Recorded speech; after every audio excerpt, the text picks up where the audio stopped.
네, 여러분 반갑습니다. 오늘은 세례교육 마지막 부분까지 함께 보는 시간을 갖도록 하겠습니다. 우리가 지난주에 성경에 대해서까지 배웠는데요.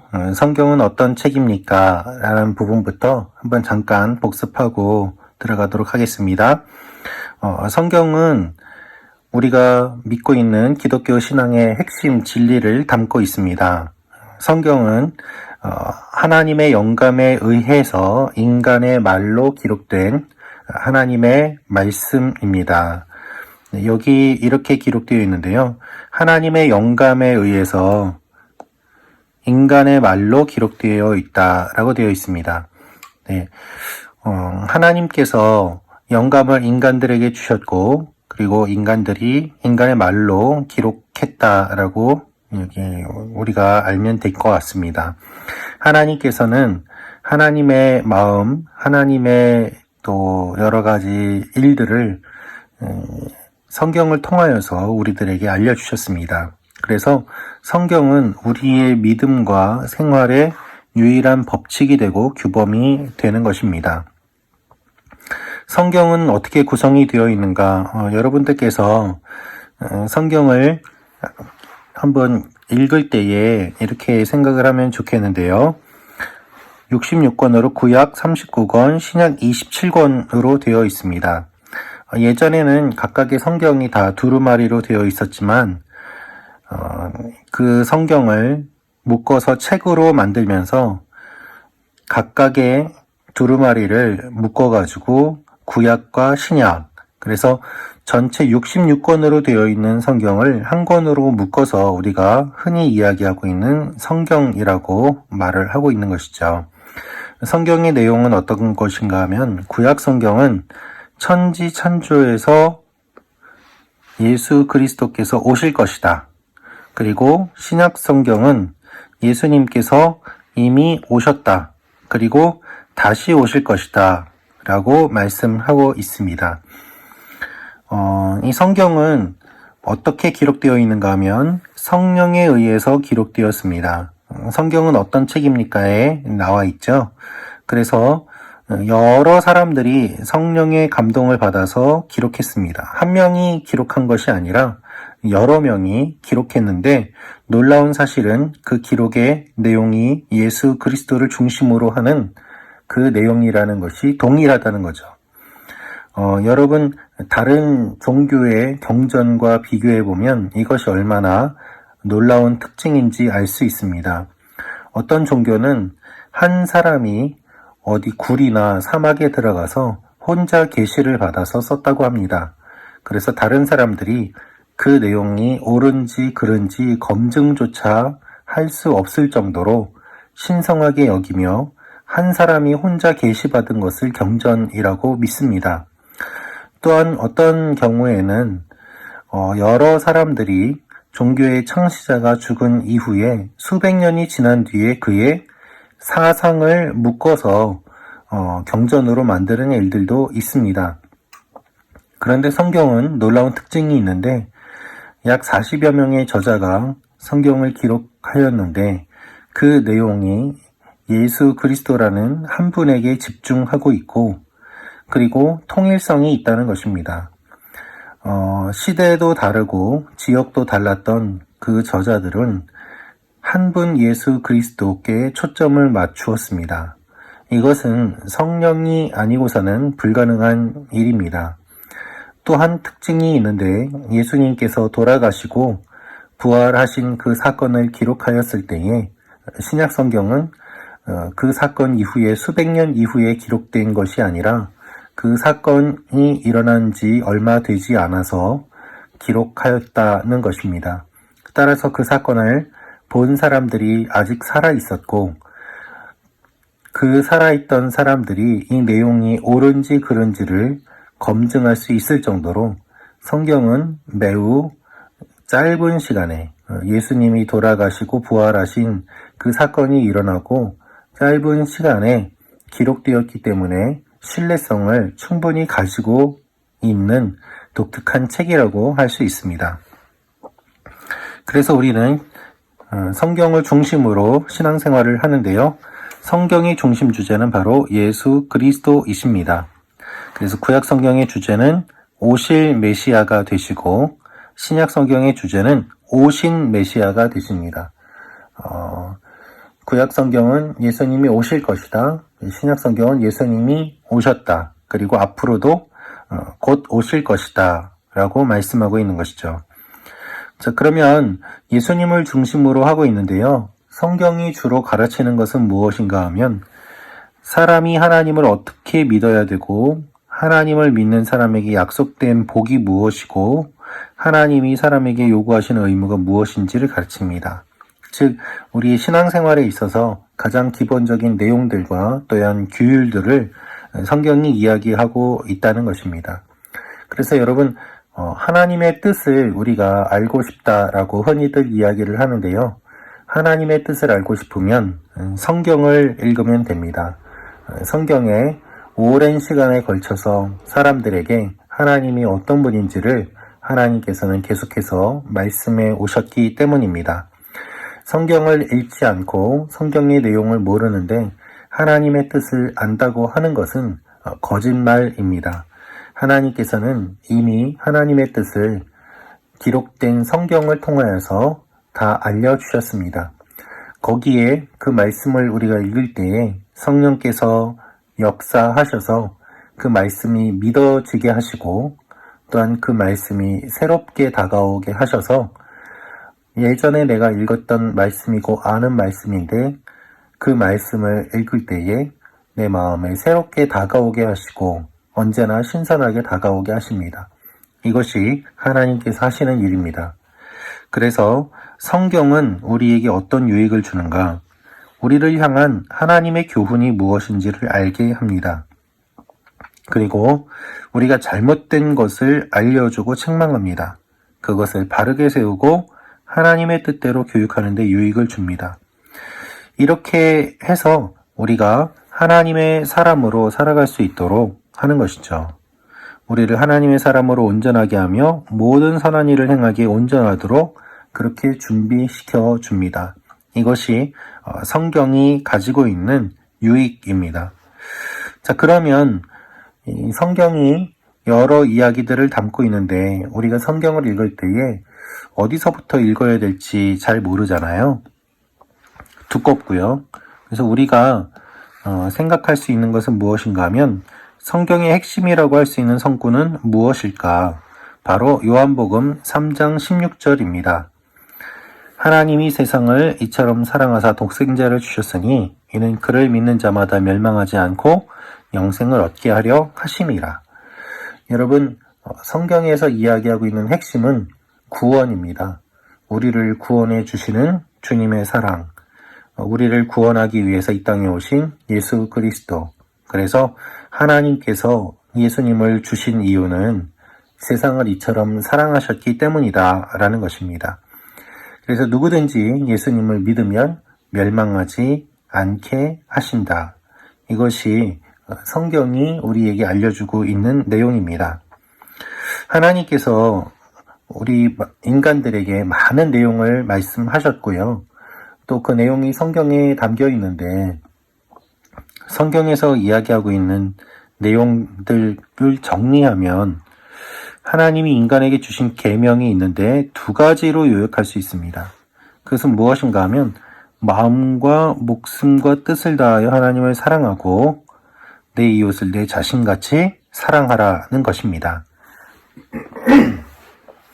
예수님께서 이 내용을 정리를 해주셨어요.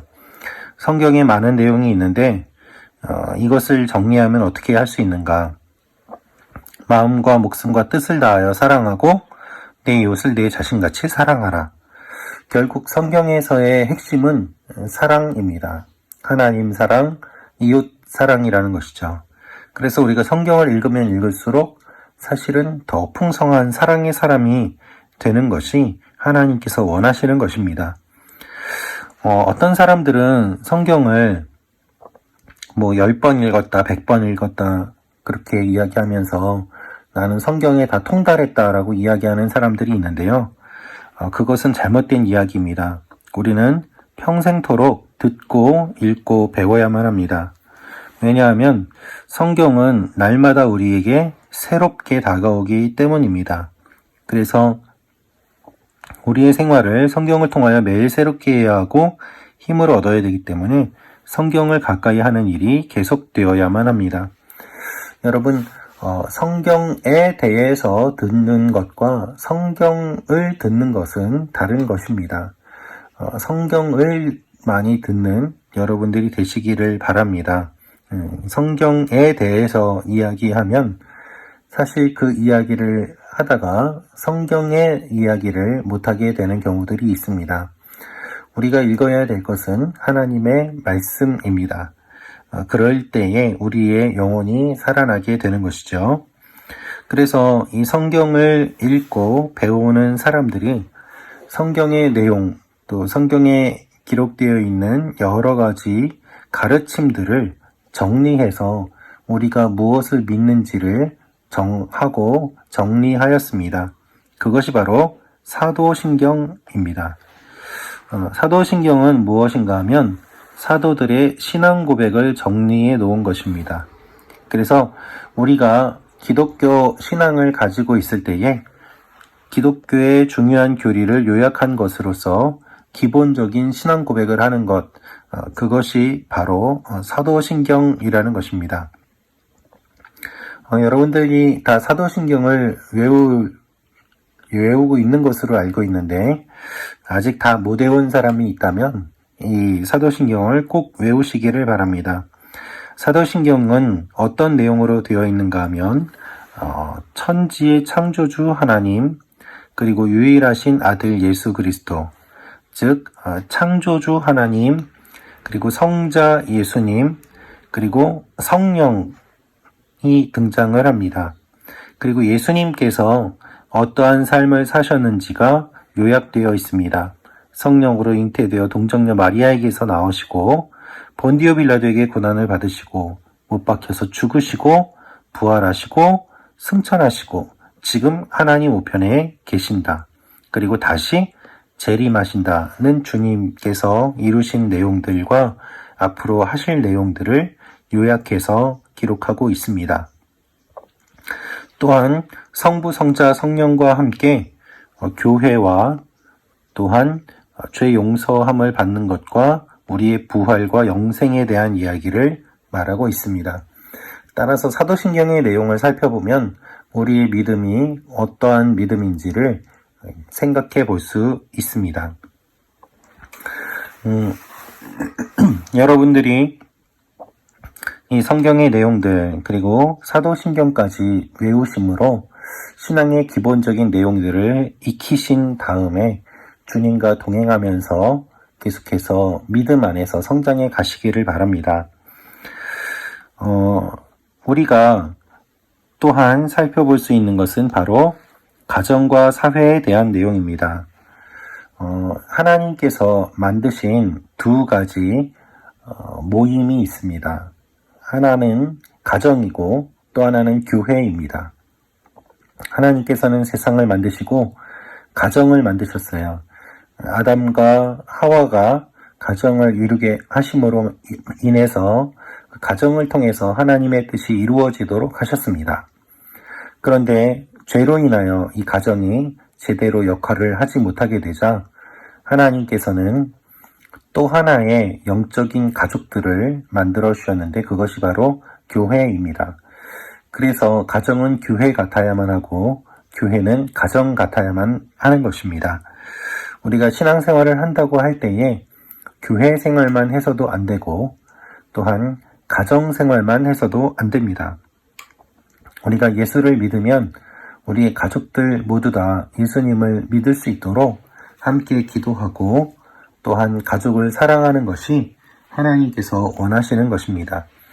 그래서 가족이 모두 신앙생활을 하고 있는지 세례문답에서는 질문을 합니다.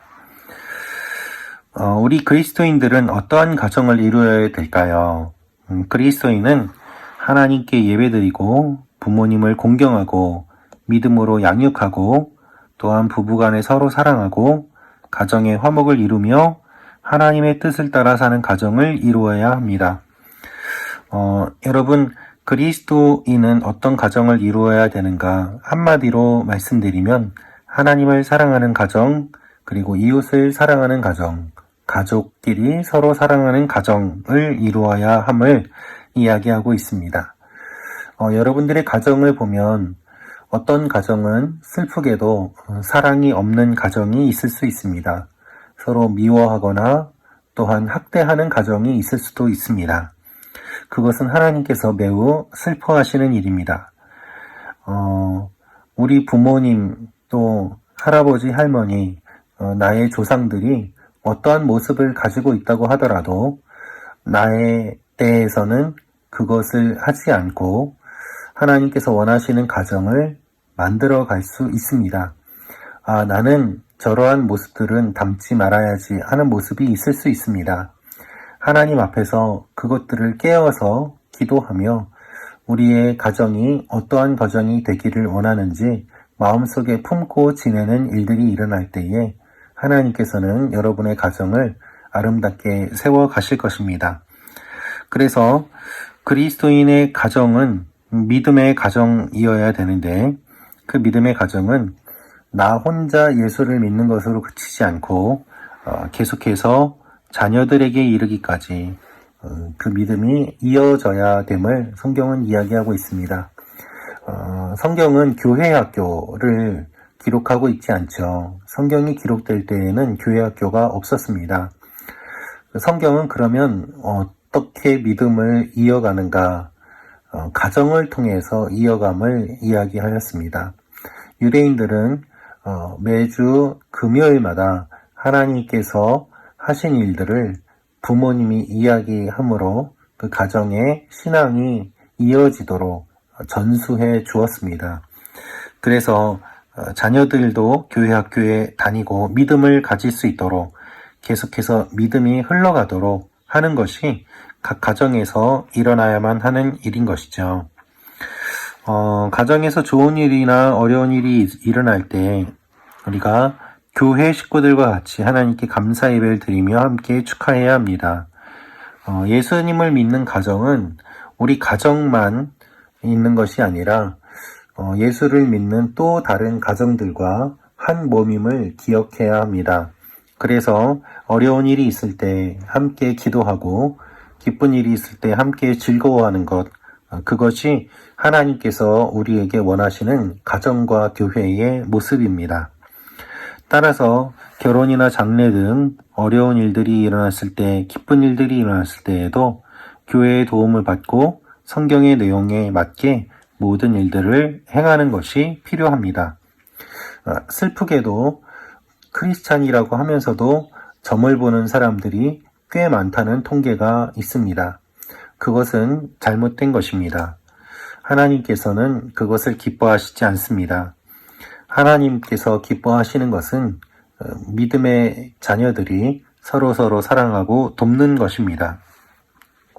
남편은 아내 사랑하기를 그리스도께서 교회를 사랑하여 자기 몸을 주신 것처럼 해야 되고 아내는 남편에게 순종하기를 교회가 그리스도께 순종하듯 해야 됩니다. 여러분, 이 내용이 남편과 아내의 관계 가운데서 일어나는 일이고 하나님께서 정해주신 일인데요. 이것을 오해해서는 안 됩니다. 남편은 어떻게 해야 되는가? 지배하는 것이 아니라 예수님이 교회를 세우기 위해서 십자가에 달려 돌아가신 것처럼 그렇게 아내를 사랑해야 된다라고 이야기를 합니다. 아내는 순종하라고 하는데 이 순종은 복종이 아닙니다. 교회가 예수님께 순종하는 것처럼 그렇게 서로 사랑을 전제로 하여서 서로 깊은 관계를 맺어야 됨을 이야기를 합니다. 어느 한쪽이 지배하는 것이 아니라 서로 하나님께서 만나게 하신 배우자로 여기고 하나님을 중심으로 하여서 뜨겁게 사랑하는 것이 남편과 아내에 대한 성경의 가르침입니다. 따라서 부부가 먼저 사랑하고 그 사랑이 계속해서 가족 전체에 확대되는 것, 그것이 하나님께서 세우신 가정의 모습입니다. 부모는 자녀를 노엽게 하지 말고 말씀과 기도로 가르쳐야 되고 자녀들은 주 안에서 부모를 공경해야 합니다. 그래서 부모님은 자녀들을 위해서 기도하고 자녀들은 부모님을 위해서 기도하는 것, 이것이 하나님께서 우리에게 원하시는 것입니다. 하나님은 우리를 세상에 보내신 이유가 있습니다. 그 이유는 무엇인가 하면 주님의 뜻을 이어받아서 행하게 하시려는 것입니다. 여러분, 예수님께서 이 땅에 오셨습니다. 그리고 부활하시고 하늘로 올라가셨습니다. 주님께서는 그 이후에 성령을 보내주셨습니다. 주님께서 하늘로 올라가시면서 우리에게 주신 말씀은 무엇인가 하면 내가 이곳에 있는 것보다 성령께서 오시면 더 많은 일들이 이루어질 것이다 라는 것입니다. 예수님께서 이 땅에 오셨을 때 한 분 예수님은 어떻게 보면 한 곳에만 머무시게 되었고 또한 주님께서 하실 수 있는 사역에 물리적인 제한이 있었습니다. 왜냐하면 예수님께서 인간의 몸으로 오셨기 때문입니다. 예수님은 피곤하기도 하셨고 주무시기도 하셨습니다. 그런데 성령께서 오시면 성령의 감동을 받은 주님의 사람들이 더 많은 일을 할 수 있음을 주님께서 말씀하시면서 그렇기 때문에 내가 성령을 보낸다라고 말씀하셨습니다. 성령을 받은 사람들은 따라서 주님의 마음을 품고 예수님의 뜻을 이어받아서 이 땅을 변화시키고 무엇보다도 잃어버린 영혼을 구원하고 서로 사랑하며 섬기는 삶을 사는 것이 우리가 이 땅에 태어난 이유이고 또한 목적입니다. 주님께서는 우리를 태어나게 하시고 살게 하십니다. 그 이유는 무엇인가 하면 하나님의 영광을 위한 것입니다. 하나님의 영광은 무엇인가 하면 잃어버린 사람들이 돌아오는 것입니다. 하나님을 몰랐던 사람들이 하나님을 알게 되는 것, 그것이 하나님께서 가장 기뻐하시는 일입니다. 그래서 이 일을 위해서 우리는 하나님의 이름을 더럽히지 않고 하나님의 영광이 우리를 통해서 나타내도록 해야 합니다. 우리는 세상에서 빛과 소금이고 그리스도의 편지와 향기입니다.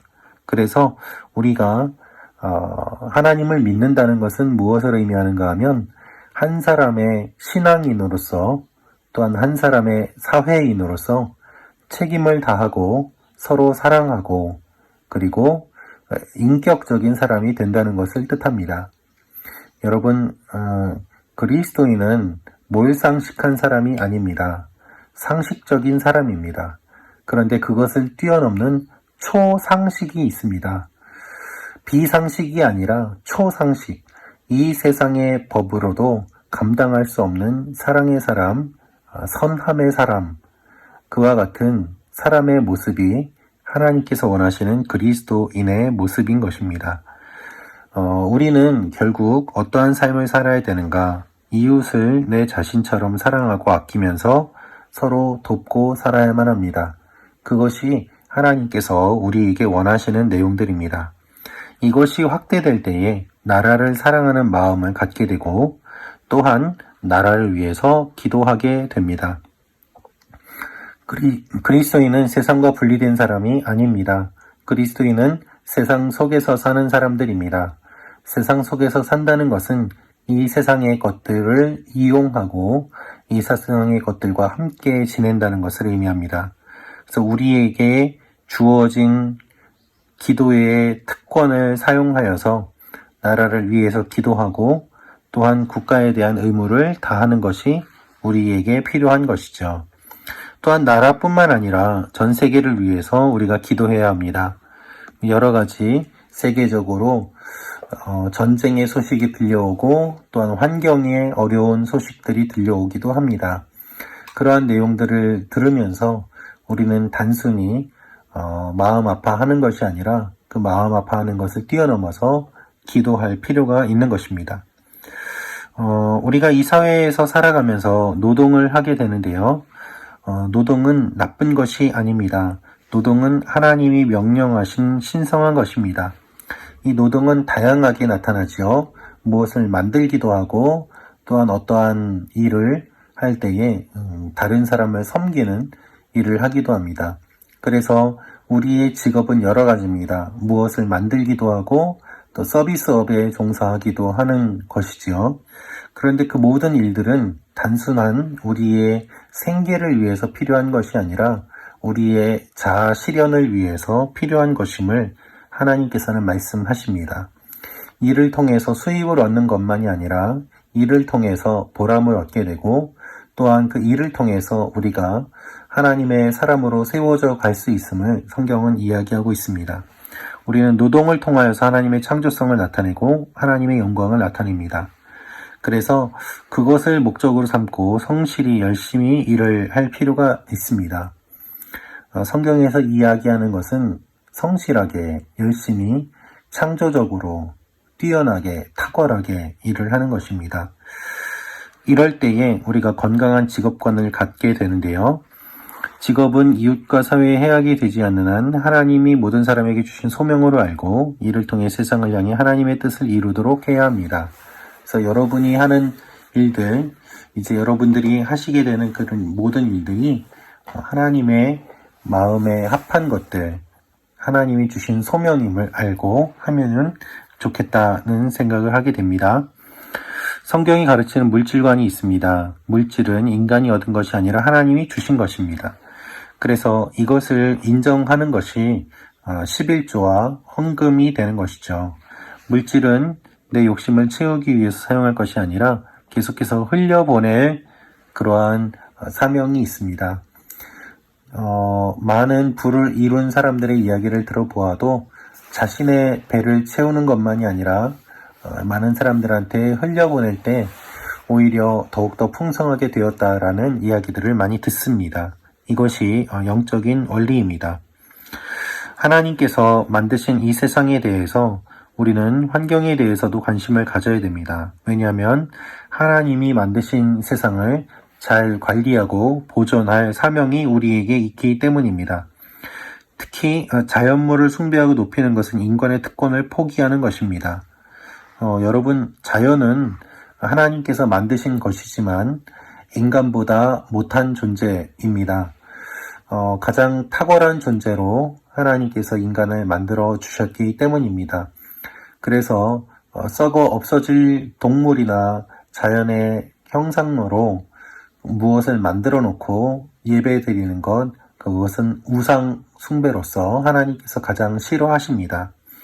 또한 자연은 인간의 생존과 행복을 위해서 하나님이 주셨습니다. 그래서 마음대로 파괴하고 훼손하는 것은 인간의 생존을 위협하는 죄악된 행위입니다. 더 나아가서 하나님께서 만드신 세상을 파괴하는 행위입니다. 하나님께서는 우리가 이 땅에서 오랫동안 살아갈 수 있도록 필요한 모든 것들을 주시고 또한 계속해서 보존하며 살아가기를 원하십니다. 그것이 하나님께서 우리에게 원하시는 것입니다. 여러분, 세례 문답 교육 또 입교 문답을 통하여서 여러분이 알고 있던 것들 다시 한번 확인하고 또 몰랐던 것들을 새롭게 확인하시는 시간들이 되셨기를 바랍니다. 우리가 신앙생활에 있어서 또 사회생활에 있어서 필요한 기본적인 내용들을 알아보았습니다. 이 내용들만 알아도 사실 우리의 삶은 많이 변화될 것입니다. 더 나아가서 이것을 바탕으로 하여서 여러분들이 계속해서 하나님의 사람으로 세워져 가시기를 기도합니다. 하나님께서는 여러분이 세례를 받으시고 또한 하나님의 사람으로 세워져 가는 것을 기뻐하십니다. 세례와 입교는 여러분이 성인이 되었다는 것을 뜻합니다. 단순한 육체적인 성인이 된다는 것을 의미하는 것이 아니라 영적으로 성인이 되어서 이제는 하나님의 사람으로 스스로 믿음의 길을 걸어갈 수 있도록 그와 같은 일들이 시작되었음을 의미합니다. 여러분의 삶 가운데 하나님께서 함께 하시고 또한 하나님께서 계속해서 은혜 주시기를 바랍니다. 세례교육, 신앙교육 했던 이 내용들을 여러분들께서 계속해서 기억하시고 또 믿음이 흔들릴 때마다 반복하면서 믿음의 기초를 다시 한번 굳건히 함으로 말미암아 여러분들의 믿음이 흔들리지 않고 계속해서 주님과 동행하는 일들이 일어나기를 기도합니다. 기도하겠습니다. 아버지 하나님, 우리가 믿음에 있어서 기본적인 내용들을 살펴보았습니다. 주님께서 함께하여 주시고, 아버지 하나님, 우리가 세례를 받을 때, 또한 입교를 할 때, 하나님의 은혜가 충만하게 하여 주옵소서. 주님께서 우리를 불러주셨고, 예수 믿게 하셨고, 세례까지도 받게 인도해 주십니다. 우리 앞으로의 삶도 인도하여 주시고, 특별히 우리가 기본적인 내용들을 살펴보았는데, 이것을 계속해서 반복하며 기초가 튼튼한 믿음, 그리고 기초가 튼튼한 신앙인이 되게 하여 주옵소서. 흔들리지 않게 하시고, 흔들리더라도 너무 많이 흔들리지 않게 하시고, 주님에게서 너무 멀리 떨어지지 않는 하나님의 사람들이 되게 하여 주옵소서. 예수 그리스도와 저를 아는 지식에서 자라가는 귀한 일들이 있게 하여 주옵소서. 예수님의 이름으로 기도합니다. 아멘. 수고하셨습니다. 이제 세례 문답도 잘 하시기를 바랍니다. 사랑하고 축복합니다. 감사합니다.